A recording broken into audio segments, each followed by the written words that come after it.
한국에는 자동차를 가능하면 비싼 외제차를 타야 사람들에게 인정을 받았습니다. 그런데 여기 와서 사람들의 이야기를 들어보니까 뉴질랜드도 좀 비슷한 상황이라고 했습니다. 비싸고 좋은 차를 타고 다니면 사람들이 뭔가 다르게 본다고 합니다. 벤츠와 같이 좀 비싼 차를 타면 승차감이 아주 좋다고 합니다. 그런데 승차감만 좋은 것이 아니라 하차감도 좋다고 합니다. 예, 비싼 차를 타고 주차를 하고 내리면 사람들이 자기를 다 쳐다본다고 합니다. 그럴 때는 아주 기분이 좋다고 하죠. 그게 바로 하차감이라고 한답니다. 예, 그래서 좋은 차를 이제 타고 다니는 사람들은 차에서 내릴 때 시간이 좀 많이 걸린답니다. 예, 그 일부러 천천히 내리면서 사람들이 자기를 좀 봐주기를 이렇게 바라는 마음 때문입니다. 사람들이 겉으로 드러나는 화려함, 거기에 많은 매력을 느끼고 있는 것 같습니다. 그래서 여러모로 판단을 하고 또 겉으로 드러나는 것에 우리가 이 외모로 판단을 하고 또 거기에 많은 유혹을 받기도 합니다. 드라마나 영화를 보면 아주 고급스러운 명품 매장이 나옵니다. 거기에 방문한 손님들을 맞이하는 직원들의 또 태도가 또 눈에 띄기도 합니다. 참 좋은 옷을 입고 값비싼 액세서리를 하고 들어오는 손님들에게는 굉장히 극진히 응대를 하면서 친절하게 모십니다. 그런데 아주 초라한 외모를 하고 들어온 사람에게는 함부로 대하면서 응대도 잘 안 해줍니다. 오히려 손님이 어떤 물건을 좀 볼 수 있겠냐고 물어보면 직원은 이것은 아주 비싼 물건입니다. 당신은 이 물건을 구매할 수 없을 것입니다. 라고 이렇게 좀 좋지 못한 기분 나쁜 소리를 많이 한답니다. 이 손님이 정말 기분 나쁘겠죠. 그런데 대반전이 일어납니다. 항상 드라마나 영화에서는 그런 대반전이 일어나죠. 초라한 옷을 입고 들어온 직원에게 무시를 당했던 그 손님이 바로 그 브랜드 사장의 사모님이라는 겁니다. 예. 그러면 아니면 또 본사 브랜드의 본사의 매장을 이제 본사에서 매장을 조사하러 나온 그런 직원이라는 것입니다. 그 사실을 뒤늦게 알게 되면 굉장히 당황하는 이야기가 나오기도 합니다. 이런 것이 다 사람을 외모로 보고 그 사람을 판단하는 그런 경향이 있기 때문에 일어나는 일이죠. 어제는 이사야서 53장의 서론으로서 52장 13절부터 15절의 말씀을 통해서 어떤 놀라운 일이 일어났는지에 대해서 우리가 살펴봤습니다. 놀라운 일은 메시아가 고난을 당했다는 사실과 메시아가 다시 높아지셨다는 사실입니다. 또한 메시아의 그 형통이 우리에게 놀라운 일이라고 했습니다. 오늘 본문에서 이사야 선지자는 하나님이 보내신 메시아를 사람들이 믿지 않았다고 말을 합니다. 믿지 않은 이유가 메시아를 외모로 판단했기 때문입니다. 사도 바울도 메시아이신 예수님을 처음에는 외모로 판단하고 배척을 했고 심지어 예수님을 믿는 사람들을 잡아서 죽이기도 하고 가두기도 했습니다. 그러나 바울은 나중에 고백을 합니다. 고린도후서 5장 16절에 보면 그러므로 이제부터 우리는 아무도 육신의 잣대로 알려고 하지 않습니다. 전에는 우리가 육신의 잣대로 그리스도를 알았지만 이제는 그렇지 않습니다. 하고 말했습니다.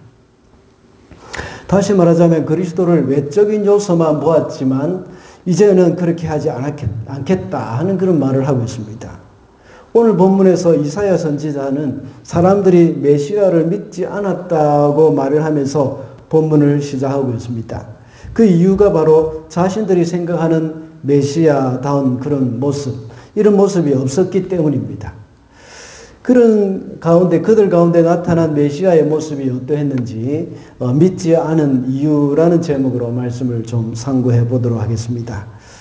첫째로 사람들이 믿지 않은 이유는 메시아의 시작이 약한 모습이었기 때문입니다. 2절 말씀입니다. 우리 다 같이 읽어주실까요? 시작.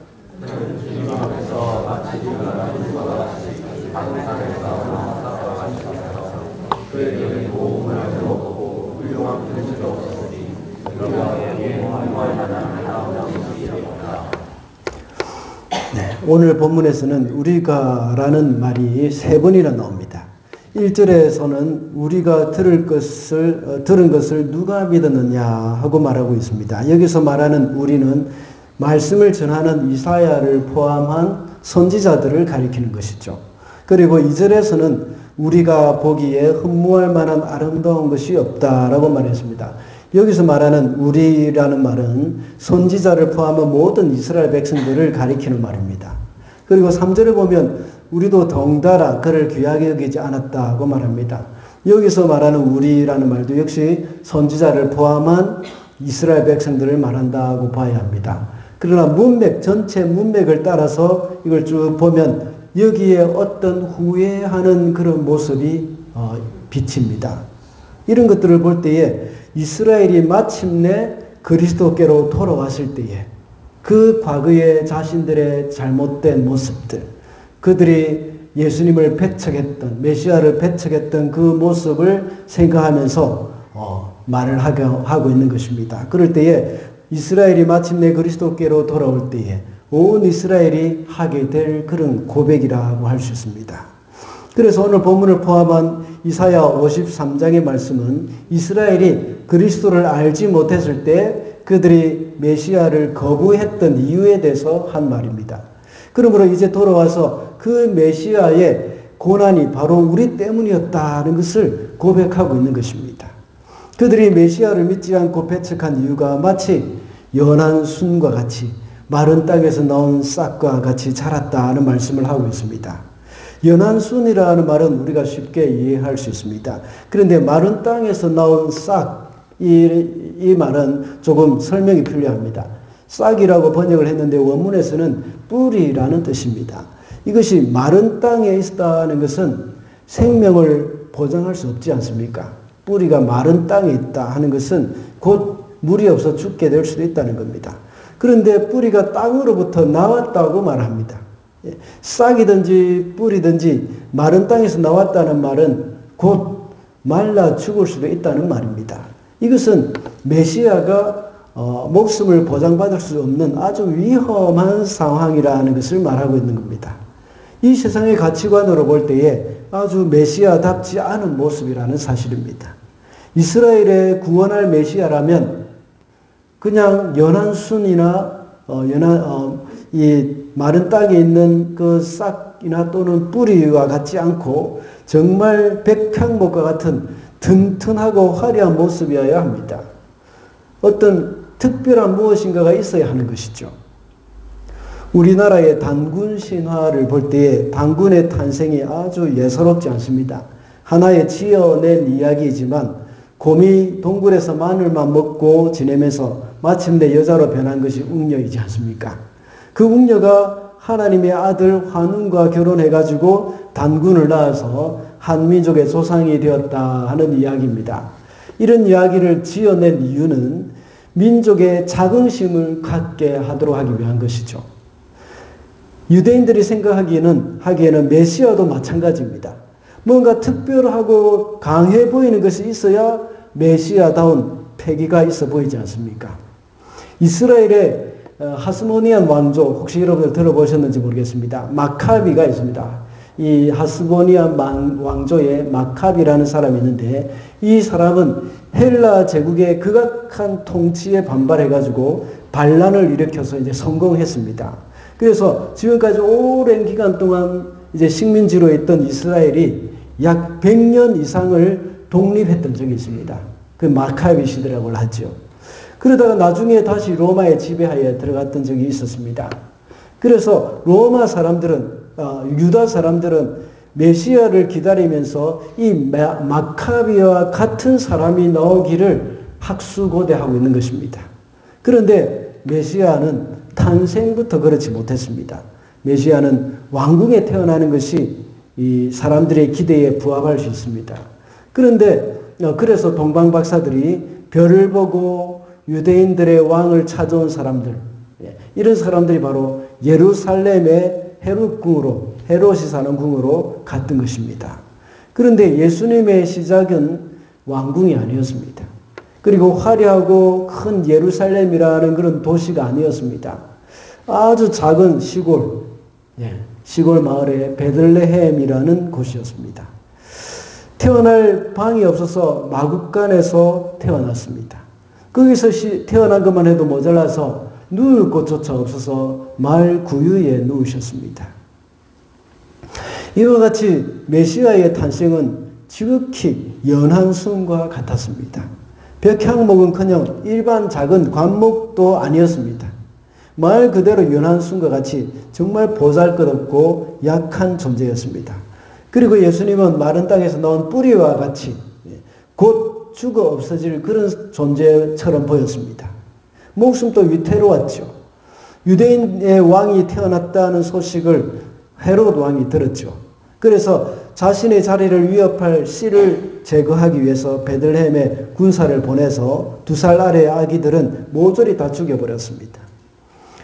그러나 천사의 도움으로 겨우 예수님은 도망쳐 나올 수 있었습니다. 이렇게 예수님은 태어날 때부터 목숨이 위태로운 마른 땅에서 나온 뿌리와 같았던 것입니다. 우리의 출생이 강하고 화려하지 못하다고 해서 불행하다고 생각하지 마시기 바랍니다. 한국에서는 유행하는 말이 있지 않습니까? 금수저, 은수저, 또 흙수저가 있지 않습니까? 금수저나 은수저는 이제 부잣집에서 태어나서 좋은 환경에서 자란 사람들입니다.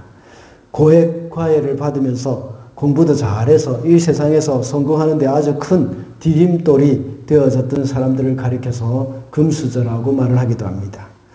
그러나 흙수저는 가난한 집에서 태어나서 많은 고생을 하면서 살아가면서 그나마 겨우 연명할 정도의 삶을 사는 사람들을 가리키는 것이죠. 부모를 잘못 만났기 때문이라고 말을 합니다. 이렇게 믿지 않은 사람들의 삶은 흙수저일 경우에는 불행하다고 생각할 수도 있습니다. 그러나 그리스도인은 그렇지 않습니다. 우리가 비록 가난한 집안에 태어났고 풍요롭게 자라지 못할 수도 있습니다. 그러나 우리는 하나님의 자녀입니다. 하나님의 자녀는 금수저도 아니고 은수저도 아닙니다. 그렇다고 해서 흙수저도 아닙니다. 아까 우리 찬양에서 우리는 존귀한 하나님의 자녀라고 했습니다. 하나님의 자녀는 다이아몬드 수저입니다. 다이아몬드 수저. 아니 다이아몬드 수저가 뭡니까? 이것보다 이 세상의 어떤 모습과도 비교할 수 없는 그런 존재가 바로 하나님의 자녀입니다. 우리가 이 땅에서 돈이 많거나 힘 있는 출생 성분 때문에 존귀한 사람이 아닙니다. 하나님의 자녀이기 때문에 존귀한 사람들이라는 사실, 우리는 그것을 기억을 해야 합니다. 이런 복을 받아 누리며 살아가는 그런 저와 여러분이 되시기를 바랍니다. 둘째로 사람들이 믿지 않은 이유는 메시아의 삶이 초라했기 때문입니다. 처음에 이 예수님의 이 탄생, 시작이 너무나도 보잘것없었지만 또 이번에는 예수님의 삶이 또한 초라했습니다. 2절 말씀을 한번 읽어주시기 바랍니다. 시작.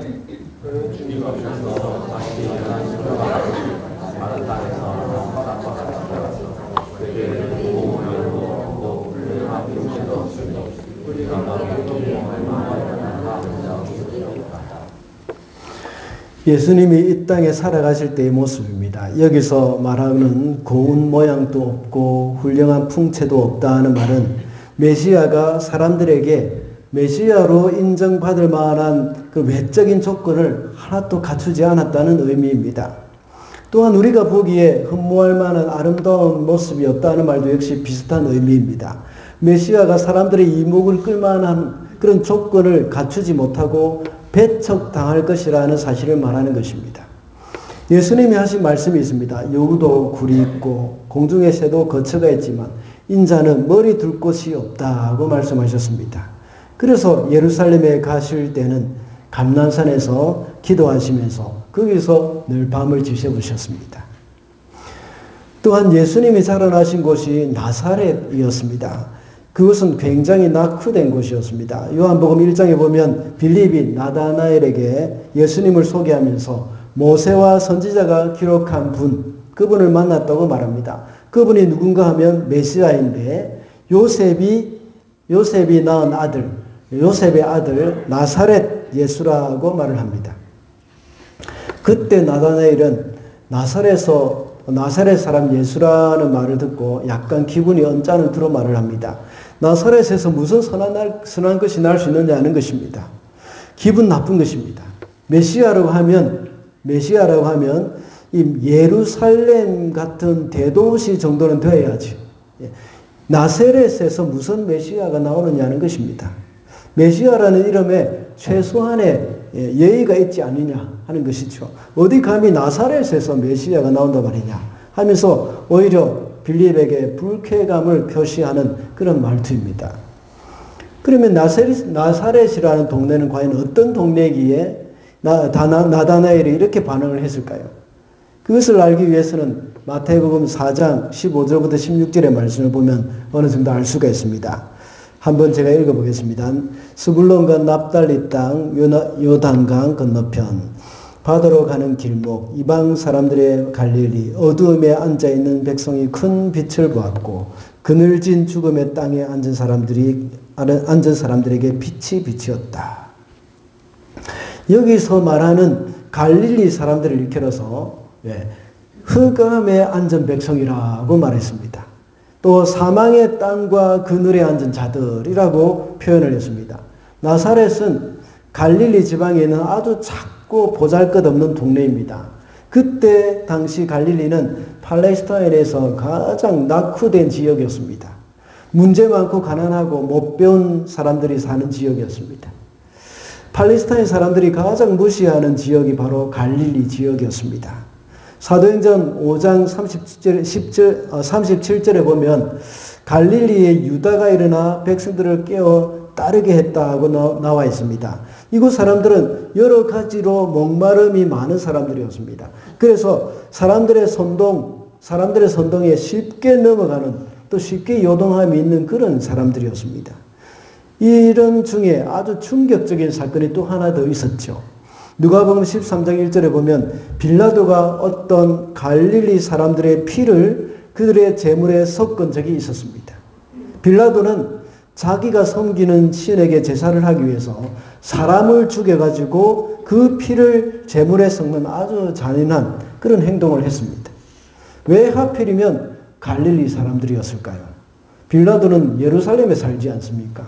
예루살렘 사람이 그렇게 하지 않고 갈릴리 사람을 그렇게 했던 겁니다. 그들을 무시하고 하찮게 보았기 때문입니다. 이런 사람들을 정도는 그냥 죽여도 상관이 없다는 생각이었습니다. 만약 예루살렘 사람을 그렇게 했다면 대단한 반발이 있을 수 있기 때문에 그렇게 하지 못했던 겁니다. 그러나 갈릴리 사람들은 함부로 대해도 후환이 없다는 것이죠. 제가 대학 다닐 때에 저희 교회 후배 중에 아주 가난하고 너무나도 착한 아이 두 형제가 있었습니다. 이 아버지는 안 계시고 어머니는 정신적인 장애가 있었습니다. 하루는 그의 집에 한번 찾아갔습니다. 방바닥이 정말 울퉁불퉁했습니다. 왜 그런지 물었습니다. 보일러 시공을 부탁을 했는데 시공하는 사람이 와서 보일러를 깔고 시멘트로 마감을 한 것이 아니라 스티로폴을 깔아놓고 갔다는 겁니다. 그래서 스티로폴이 처음에는 이제 좀 폭신폭신하고 두껍게 있어서 바닥이 울퉁불퉁한 줄을 몰랐는데 시간이 지나고 나서 스티로폴이 눌려지니까 바닥의 파이프가 이제 위로 드러나는 것입니다. 정말 너무 기가 막혔습니다.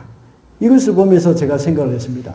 보통 사람 같았으면 이렇게 했을까 하는 생각이 들어서 너무 화가 났습니다. 이런 사람에게는 이렇게 해도 된다 하는 그런 생각을 가지고 함부로 그 사람들을 대했던 것이죠. 갈릴리 사람들도 마찬가지였습니다. 갈릴리 사람들은 모든 사람들의 관심 밖의 사람이었습니다. 갈릴리 지방에서 가장 낙후되고 안 좋은 동네가 바로 나사렛이었던 겁니다. 그 당시 예루살렘과는 비교가 안 되는 것입니다. 그러니 빌라도가 갈릴리 사람들을 죽여서 그들의 피를 제물에 섞어도 괜찮다 하는 그런 생각입니다. 이런 곳이 바로 갈릴리이며 나사렛이라는 동네입니다. 이곳에서는 메시아가 나올 수 없다는 것입니다. 이런 곳은 조폭 두목이 나오는 곳이지 어디 이런 곳에서 메시아가 나오느냐 하는 그런 생각을 가지고 있는 겁니다. 신성모독이라는 생각이 들 정도입니다.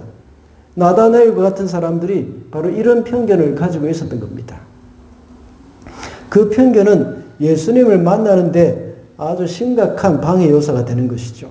사람들은 메시아가 너무 초라한 삶을 사셨다고 해서 메시아를 받아들이지 않았던 것입니다. 오늘날도 사람들은 예수 믿는 그 사람들은 초라한 삶을 살면 안 되는 것처럼 생각을 합니다. 하나의 편견입니다. 예수 믿는 사람들이 다 잘 돼야 되고 장관이 되어야 되고 국회의원 되어야 되고 뭐 의사, 변호사, 판사 이런 훌륭한 연봉이 많은 이런 사람이 되어야 된다는 생각, 이건 잘못된 것입니다. 이것은 번영신학에 속하는 것이죠. 마치 나다나엘이 메시아는 나사렛 같은 낙후된 곳에서 나올 수 없고 부자와 권력과 학문이 있는 그런 예루살렘에서 나온다는 그런 생각과 같은 생각입니다. 이와 같이 예수님을 믿는 사람은 부자이고 권력과 명예가 있어야 한다는 생각을 많이 가지고 있습니다. 이런 편견 때문에 교회는 십자가의 복음이 점점 사라지기 시작했습니다. 예수 믿으면 부자가 되고 예수 믿으면 세상에서 성공해야 한다는 그런 말은 성경 어디에도 없습니다. 오히려 성경에는 예수님 믿으면 고난을 각오해야 한다는 그런 말씀을 합니다. 예수님은 고운 모양도 없고 풍채도 없으며 우리가 보기에 흠모할 만한 아름다운 모습이 없다고 했습니다. 하나님의 말씀대로 살면 이 세상에서 조금 성공할 수도 있겠지만 고난이 더 많다는 것입니다. 예수님은, 그리스도는 이런 것을 각오하고, 예수 믿는 사람들은 이런 것을 각오하고 살아야 합니다. 어떤 불이익이 있어도 하나님의 말씀에 순종하며 살아야 하겠다 하는 그런 각오가 그리스도인들 가운데 있어야 하는 겁니다. 이런 각오가 없기 때문에 불의와 타협을 하고 기독교가 세속화되어 가고 있는 것입니다. 그러므로 예수님의 삶이 초라한 삶이었기 때문에 사람들은 믿기를 거부했다 하는 것을 우리가 기억할 때에 우리도 역시 크고 화려함을 추구하기보다는 주님과 같이 작고 초라하고 사람들이 알아주지 않는다고 하더라도 하나님의 말씀 따라 사는 것, 그리스도의 본을 따라 살아가는 것, 그런 삶이 되어야 하겠다 하는 것입니다. 마지막으로 사람들이 믿지 않은 이유는 메시아의 죽음이 비극적이었기 때문입니다. 3절 말씀을 한번 읽어주시기 바랍니다. 시작.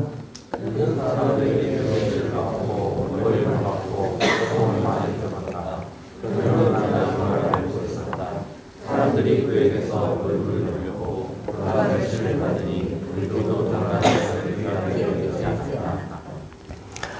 예수께서 십자가의 고난을 당하신 사건을 가리킨다고 볼 수 있습니다. 예수님께서 멸시를 받았고 버림을 받았다 하고 말합니다. 고통을 많이 겪었다 하고 말합니다. 그 당시 예수께서는 사람들에게 멸시를 받고 버림도 당했죠. 바로 십자가 사건입니다. 뒷부분에 이렇게 기록되어 있습니다. 언제나 병을 앓고 있었다 하는 말은 정말 사람들이 감당하기 어려운 정신적 고통과 육체적 고난 가운데 있었다 하는 그런 의미입니다. 이걸 이 병을 앓고 있었다 하는 것으로 이렇게 예수님이 늘 병약한 분이라고 생각해서는 안 됩니다. 이렇게 예수님의 비참한 죽음을 맞이했던 것, 이런 것은 바로 이런 예수님의 죽음 때문에 사람들은 예수님을 믿지 않았던 것입니다. 사람들은 십자가에 달린 예수님을 향해서 네가 만일 하나님의 아들이라면 십자가에서 내려오라 하고 말을 합니다. 하나님의 아들은 십자가에서 죽으면 안 된다는 그런 생각이죠. 그리고 또 십자가에서 죽지 않고 이제 십자가에서 내려와서 거기에 예수님을 괴롭히는 많은 사람들을 다 멸망시켜버리는 것, 그런 징벌을 해버리는 것, 이것이 바로 메시아의 모습이라고 생각했던 겁니다. 그렇게 한다면 내가 믿겠다는 겁니다. 하나님의 아들이라면 왜 그렇게 비참하게 죽느냐 하는 그 말입니다. 그래서 모두가 그에게 얼굴을 돌렸고 멸시를 했다는 것입니다. 사람들은 예수께서 왜 그렇게 비참하게 죽음을 맞이해야 하는지를 깨달아야 했습니다. 이미 성경에는 대속의 죽음에 대해서 수없이 많은 이야기를 했습니다. 그러나 사람들은 메시아는 이런 죽음을 죽어서는 안 된다고 생각을 했던 것입니다. 결국 그들은 참된 메시아의 삶이 무엇인지 깨닫지 못하고 그리스도를 받아들이지 않았던 것을 우리가 알 수가 있습니다. 고난주간을 맞이하면서 우리가 이렇게 특별 기도회를 하는 이유가 무엇이겠습니까? 우리 주님의 대속의 죽음을 생각하면서 이 죽음이 바로 나의 죽음이라는 사실을 깊이 우리가 인식하고 다시 곱씹고 하기 위한 그러한 시간입니다. 우리의 비극적인 죽음을 생각하면서 이제 우리 대신에 주님의 죽음, 비극적인 죽음, 이것이 바로 나의 죽음이었다 하는 사실을 우리는 기억해야 합니다. 그래서 주님은 나 대신에 주님께서 죽어주신 그 죽음, 그것을 우리가 깊이 생각하면서 주님께 감사의 시간을 가져야 하겠습니다. 말씀을 맺겠습니다. 오늘은 믿지 않은 이유에 대해서 말씀을 살펴봤습니다. 사람들이 메시아를 믿지 않았던 이유는 메시아의 시작이 약한 모습이었기 때문이었고 또 삶도 역시 초라했기 때문입니다. 그리고 시작과 삶뿐만 아니라 메시아의 죽음도 역시 비극적이었기 때문이라고 했습니다. 사람들은 모두가 자신이 생각하고 자신의 마음속에 만들어 놓은 메시아를 생각하고 있습니다. 메시아에 대한 오해를 가지고 있기 때문에 진정한 메시아가 왔을 때에 배척을 하게 되었던 것입니다. 오늘날도 사람들은 자신이 가지고 있는 그 믿음에 대한 생각이나 자신이 가지고 있는 그 교회에 대한 생각 때문에 주님께로 오지 못하는 경우가 얼마나 많습니까? 이런 것은 예수님을 믿지 않는 사람들에게만 해당되는 것이 아닙니다. 오늘날 예수님을 믿는다고 해도 항상 자신이 가지고 있는 편견과 아집으로 주님을 배척하는 경우가 많다는 겁니다. 오늘 주님의 고난을 생각하면서 다시 한번 신앙을 되돌아보며 점검하는 그런 저와 여러분이 되시기를 바랍니다. 기도하겠습니다.